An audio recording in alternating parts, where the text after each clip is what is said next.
নমস্কার, কেমন আছেন সবাই? ব্লগ বাই পূর্ণিমা আরেকটি ব্লগে আপনাদেরকে স্বাগত। বেশ কিছুদিন হলো আমি ঠিক মতন একদম ভিডিও দিতে পারছি না। আমার মা মারা গেছে, আপনাদের বলেছিলাম। তো তার জন্য অনেক দিন ঠিক মতন ভিডিও দিতে পারছি না। তো যাই হোক, অনেক দিন মনটাও খুব খারাপ ছিল। তো সকালে আজকে খিচুড়ি রান্না করেছি, করে একদম বাজারঘাট কিছু নেই, অনেক দিন বাজারে আসি না। ছেলে মেয়ে তো একটু মাছ ছাড়া খেতে পারে না, তাই ওদের জন্য একটু মাছ কিনতে চলে এলাম। তো বাজারে তখন বর্ষাকাল, প্রচুর ইলিশ মাছ পাওয়া যাচ্ছে। বেশ কিছু মাছ নিয়েছি। আর বাজারে যেহেতু এসছি, এখন এখানে কিছু এই দেখুন সুন্দর সুন্দর পট পাওয়া যাচ্ছে। এখানে দোকান রয়েছে, তো ভাবলাম এখন তো বর্ষাকাল, নানান রকমের গাছও লাগাতে, আর আমি তো ভীষণ গাছপ্রেমী, আমার গাছ ভীষণ ভালো লাগে। তো ভাবলাম কয়েকটা পট নিয়ে যাই এখান থেকে। তাই এই দোকানটায় ঢুকেছি। এখানে সমস্ত কিছু পাওয়া যায়, নানান রকমের টব, গাছের খাবার, নানান রকমের সার, গাছের দানা মানে বীজ যেগুলো আমরা পুঁতি, সমস্ত কিছু পাওয়া যায়। আর এখন বর্ষাকালে তো ছাদ বাগানে অনেক কিছু সবজিও আমার হয়েছে, আর যাই লাগাবো খুব সুন্দর হয়ে যায়। তো বাজার নিয়ে আমি এখন চলে এসেছি। কী বাজার করলাম দেখুন।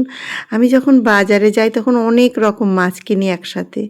বাজারটা যেহেতু আমাকেই করতে হয়, আমার ছেলে মেয়ে, আমি, আমার পরিবারে আমরা 3 জন।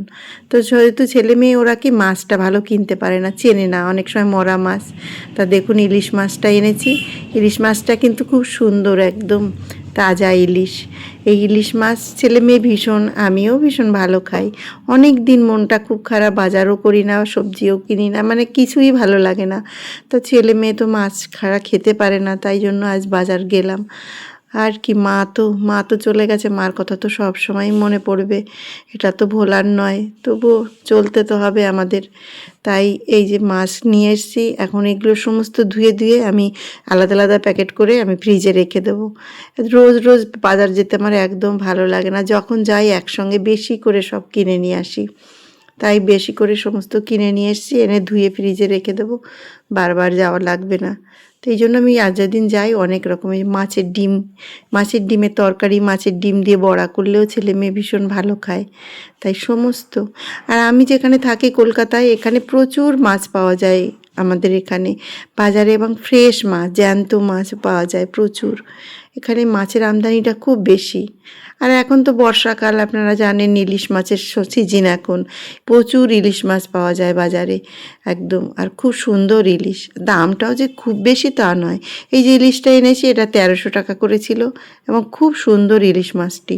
খেতে, গন্ধটা তো দেখেই ভালো লাগছে ইলিশটা, আশা করি খেতেও ভালো লাগবে। তো এই যে কচু এনেছি, মাথা দিয়ে কচু শাকও রান্না করব একটু। দেখুন দেখুন আমার এই যে ছাদ বাগানে বরবটি, নানান রকমের সবজি হয়েছে। তো এই বরবটিগুলো এত সুন্দর, এতে তো কোনো সার নেই। এই বরবটি দিয়ে মাছের ঝোল করলে খুব ভালো লাগে। তা আমি এখান থেকে 2-3টে করে বরবটি নিয়ে যাই। আমরা 3 জন মানুষ, সবজিও বেশি লাগে না, ছেলে মেয়ে সবজি খুব একটা খেতে চায় না, কিছুটা নিয়ে এখান থেকে রান্না করলেই হয়ে যায়। তো আমি এখান থেকে, তবে কি বরবটি খুব তাড়াতাড়ি বড় হয়ে যায়, একটু দেরি করে তুললে একদম পেকে যায়। তাই বেশ কিছু বরবটি তুললাম।